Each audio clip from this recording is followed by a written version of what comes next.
Oh, sobrang effective. Very nice.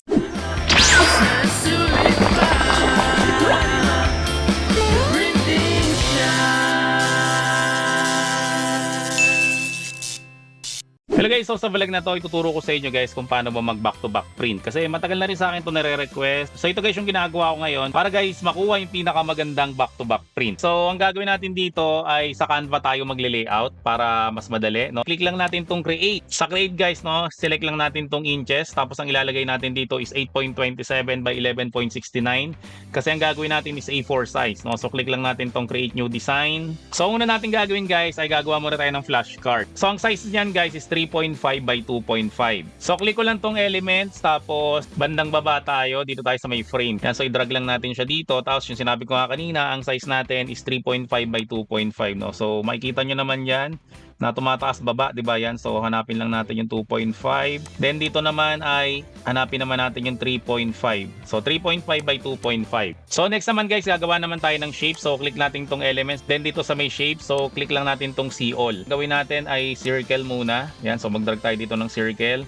Then next naman natin ay star. Tapos isang triangle. Yan, so ganito yung itsura niya. So dapat dito guys is pantay-pantay ito. Para nga guys makuha natin yung back-to-back na printing. No? So ang gawin natin, i-highlight natin siyang lahat.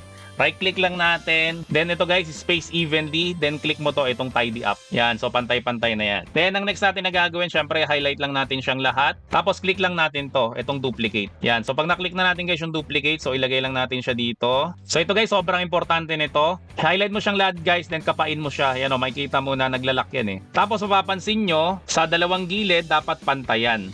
So kung gusto mo to guys iangat, so dapat sabay-sabay mo siyang inaangat, no? So dapat itong dalawa na to yung inaangat mo, hindi pwedeng isa lang. Halimbawa ito iaangat natin to. So sa keyboard mo guys, arrow up lang, then ito rin arrow up lang rin, at ito arrow up lang rin. So kung may balak guys na lakihan siya, so dapat by 2s rin siya lalakihan. Halimbawa ito lalakihan natin to, tapos ito lalakihan rin natin to, tapos ito lalakihan rin natin to. So pag nalakihan nyo siya guys, ay highlight nyo ulit siya, then right click, then space evenly, then tidy up nyo ulit. Then ito rin guys, right click, space evenly, then tidy up rin natin. Yan, so dapat maglalak yan. Ayan, nakita nyo naglalak siya. Dapat makikita nyo yung mga guhit dito sa kaliwa, syempre sa kanan, saka sa gitna. Add text box, tapos ang ilalagay natin dito is front. So itong front na to, pwede nating ilagay yan sa taas. So ito guys, sample lang to kung paano tayo makakapagpantay. Pero dito, pwede nyo na ditong idiretso yung mga design nyo. Pero ito guys, pinapakita ko lang sa inyo to, no, kung paano pa talaga mag-layout. Then click nyo lang tong elements, then dito sa photos, click mo lang tong see all. Tapos dito guys, pwede tayong kumuha ng mga pictures. Halimbawa, ito gagamitin ko lang to. Ito sample lang naman to guys ah. Yan, so idadrag ko lang siya dito. Then dito naman, maglalagay tayo ng patayo naman. Para makita nyo rin guys, no, kung ano ba yung ginagawa pag patayo. Kasi pag pahigang ganito or landscape guys yung picture mo, mas madali. Pero pag portrait, kamukha nito, halimbawa ito, idadrag ko muna siya dito. Yan. So ang gagawin natin dito ay i-rotate muna natin to. Yan, 90 degrees. Pag-rotate nyo guys, no, pwede nyo siyang i-drag dito. So kaya tayo guys naglagay ng shape dito, no, para makita nyo lang na kahit anong shape ay pwede natin siyang pantayin. So gawin natin, itong mga shape na to ay palitan natin siya ng color. Then gawin ko siyang color red. Then ito namang star na to, gawin ko siyang color deep blue. Then itong triangle na to, highlight ko rin siya. Ang gagawin ko naman dito ay color violet. So again guys, sample lang to para makita nyo na any shape kaya natin siyang pantayin. Kasi baka isipin nyo, ito lang rectangle lang kaya nating pantayin eh. So yan, ginawa natin siya. So next natin na gagawin, syempre duduplicate na natin to. Yan, so meron tayo dito and syempre ito yung back. So papangalanan ko lang to ng back. So ito pa guys yung gagawin natin kasi pag pinak to back print natin to, yung likod nito magiging ito, no, kasi ganun yan eh, sa liwa yan eh. Tapos ito naman, ang likod nito magiging ito, no, so sa liwa siya, no. So ang gagawin natin dapat pagbabalik ta rin natin tong dalawang to. So i-drag ko lang tong picture na to guys, so ilalagay ko siya dito. So kapag naka-landscape siya guys, walang problema diyan, walang magiging issue diyan, no, kasi landscape naman yan. Ang issue talaga dito guys is kapag portrait. So pag portrait guys, eto, so magdadrag tayo dito ng portrait. So ro-rotate natin siya guys ng pakabila. Negative 90 degrees naman siya. Diba kasi ito naka-rotate to ng 90 degrees. Ito naman guys, negative 90 degrees. No? Tapos siya naman yung ilalagay natin dito. Yan. So ganyan guys yung magiging itsura niya. Then balik tayo dito guys sa back. Ang next na gagawin natin dito ay lalagay natin siya ng outline. Para lalo ko guys mapatunayan sa inyo na pantay yung pagiging back to back nito. Okay, so i-highlight ko lang siyang lahat. Ito, i-click ko lang tong stroke style. Then, kiklik ko lang tong linya na to. Tapos, gagawin ko siyang 10. Then, ito namang color natin, papalitan ko siya. Gagawin ko siyang no color na lang. So, ganito guys yung magiging itsura ng layout natin dapat. So, ito pa guys, pakinggan nyo ulit ako. So, ang next na gagawin natin dito is isi-save na natin siya. Okay, so click lang natin tong share, then click lang natin tong download. So, sa download guys, ang pipiliin nyo dito ay dapat ito, PDF, print, best for printing. Yan, so kiklik ko lang siya, then ida-download ko lang yung dalawang page, tapos download ko ulit siya. So, pag na-download ko na siya guys, ganito yung tsura niya. So, ito guys, PDF file na to.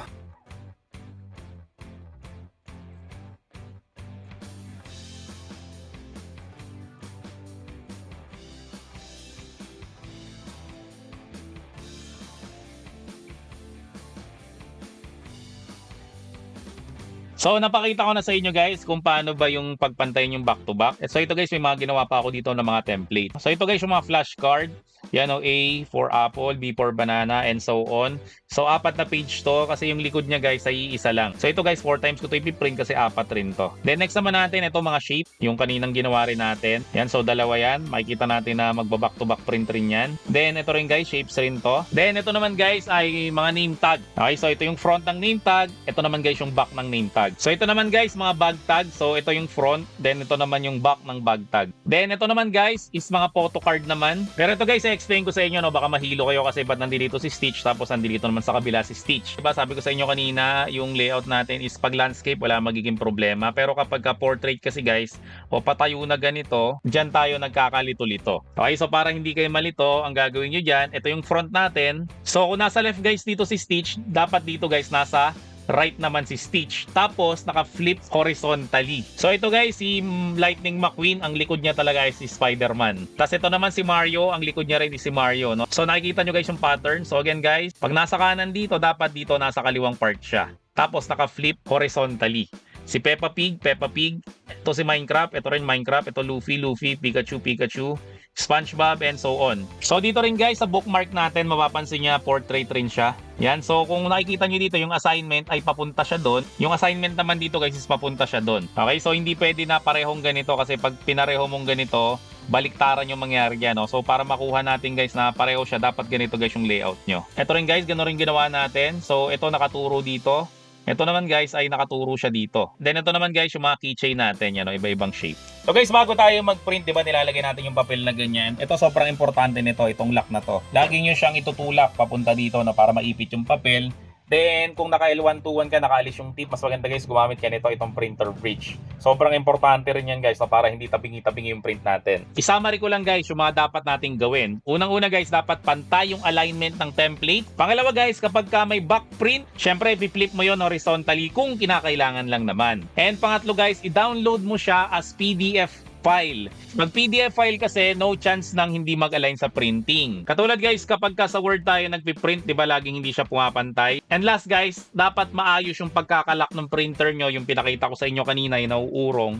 Yan guys, dapat sagad na sagad yan. Kasi kapag may konting space yan, hindi rin magpapantay yung print nyan. Yan, so ang next na gagawin natin guys, syempre, da-download na natin to. So again, click natin tong share, then click natin tong download, click natin tong arrow, then i-select natin to guys, itong PDF print or best for printing. Tapos i-download lang natin siya. So ito na guys yung na-download natin na PDF file na siya. So ang gagawin natin ngayon guys is ipiprint na natin siya. So ang material sa gagamitin natin dito is matte na calling card paper. So ang gawin natin dito sa computer, so click mo muna tong start. Then type mo lang guys is color management. Yan, so i-click mo lang to. Then dito tayo guys, itong device. So i-click mo lang to. Then hanapin ko lang yung printer ko, which is yung pigment printer. Tapos ang naka-default dito guys is etong glossy na clear paper. So ang gagawin ko guys, isa-select ko tong matte. Yan, tapos isi-set as default profile ko lang siya. So ganito muna guys yung gagawin nyo. Depende guys sa materials at kung glossy o matte yung materials na gagamitin nyo.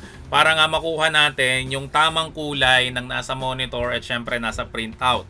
So kung hindi mo pa to napapanood, mas maganda guys, panoorin mo yung nakaraang vlog ko. Natungkol nga dun guys na kung paano mo makukuha yung pareho ng kulay nung nasa monitor at sa printout. So syempre click lang natin tong print again. Then dito tayo guys sa more settings, tas print using system dialog. Tapos dito, select ko lang tong pigment printer. So, preferences natin siya guys. Then, click natin to guys. Ang select natin dito is A4. Then, click natin tong plain paper. Ang gagawin natin is Epson Premium Glossy kasi yun yung gagamitin natin. Then, yung quality, gagawin natin siyang high. Tapos, click natin tong more options. Then, click natin tong custom. Then, advance natin siya. Then ang i-select natin dito guys, again is itong ICM. So kung bakit guys ICM yung pinipili natin para guys magkamukha yung color na nasa monitor at syempre yung printout mo. So kung hindi mo pa napapanood yung vlog na yun, mas maganda guys, hanapin mo lang sa aking YouTube channel, The Printing Shop. Okay, so i-click ko lang to ICM. Then click ko lang tong OK.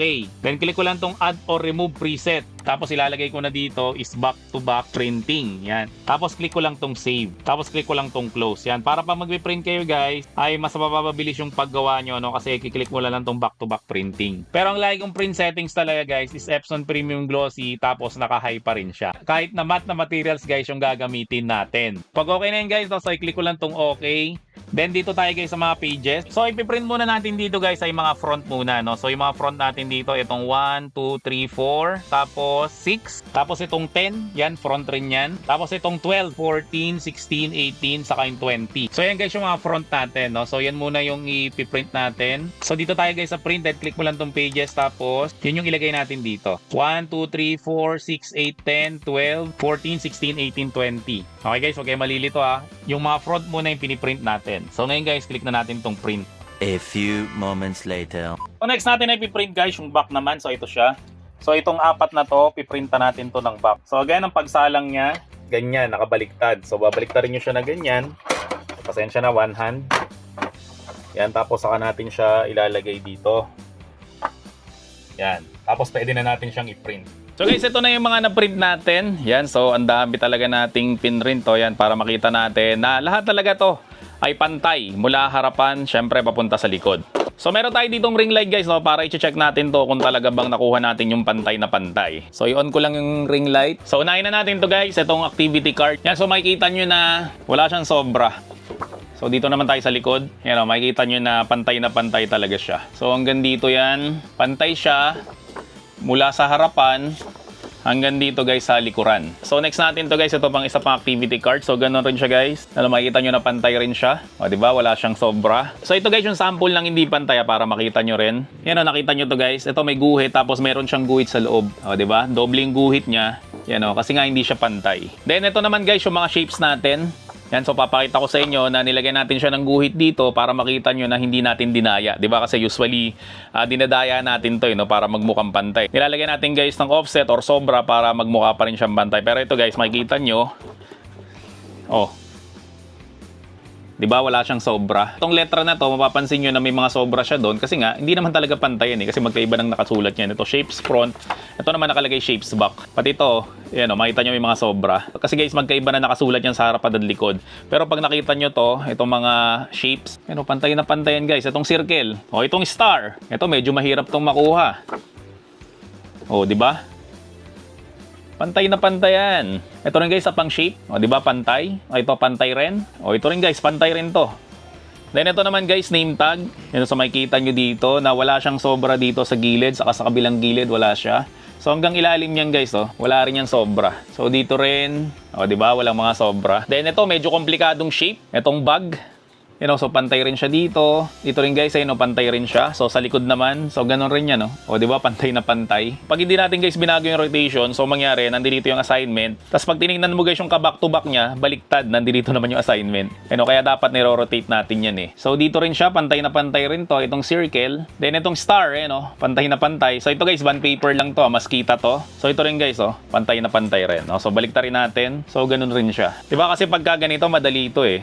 Yan o, kasi pare-pareho lang naman sila ng likod. Pero ito, tingnan nyo to, magkakaiba to ng design. So, tama rin guys yung naging position natin dito. Kaya itong si Stitch, ang likod niya guys is si Stitch rin. Tapos itong si Lightning McQueen guys, di ba ang nilagay talaga natin dyan si Spider-Man. So, ganoon rin guys si Mario. So, sa likod niya si Mario. Then si Peppa Pig, Peppa Pig. Ito ulit yung ilaw natin. So, pakita ko lang sa inyo guys na pantay rin siya.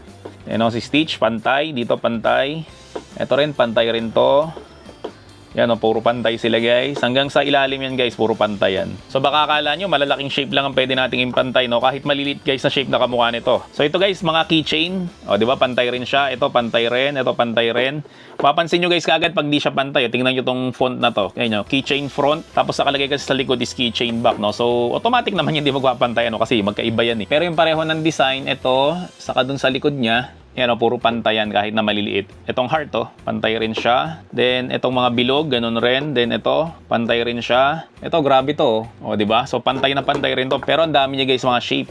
So guys, walang issue kahit anong shape ba yan. Basta sundin mo lang tong video na to, mapapantay mo yan. Sure na sure, 100% back to back. So yung mga ginamit ko dito guys ng mga pictures katulad ni Stitch, ni Mario, ni Luffy ay galing yan guys sa Creative Fabrica. So kung gusto mo guys ma-avail yung free trial nila, so maglalagay ako ng link sa description section ng video na to at make sure lang guys na yung link na yun i-click mo para nga ma-avail mo guys yung free trial nila. Tapos guys pag nagustuhan mo yon, mura lang guys ang monthly niyan. At makaka-download ka na doon guys ng millions of font, ng templates, ng design na pwede mo guys gamitin sa business mo nang hindi ka nag-aalala ng copyright. So pareho rin yan guys yung process ng paggawa ng mga back-to-back na projects like invitation, booklets, flyers, brochure, at syempre calling card. So kung nag-avail ka sa amin guys ng calling card cutter, dun sa business card maker na kasama dun sa package na yon, ay pwede mo siya guys i-layout at i-save mo lang siya ng PDF para maging pantay guys yung pag-cut mo rin ng calling card. So guys, lahat ng mga materials, printer, cutters, at syempre yung mga supplies na pinakita ko dito sa may vlog na to is available yan sa amin. So kung gusto nyo guys mag-avail, no, hanapin nyo lang kami sa FB, The Printing Shop, at sabihin mo lang guys na naparod mo tong video na to para bigyan ka ng discount. Kasi guys, kung susuportahan mo kami, syempre susuportahan rin namin kayo sa pamamagitan ng pagbibigay ng mga unique na idea na kamukha nga nito. So kung nag-avail ka sa amin guys, so maraming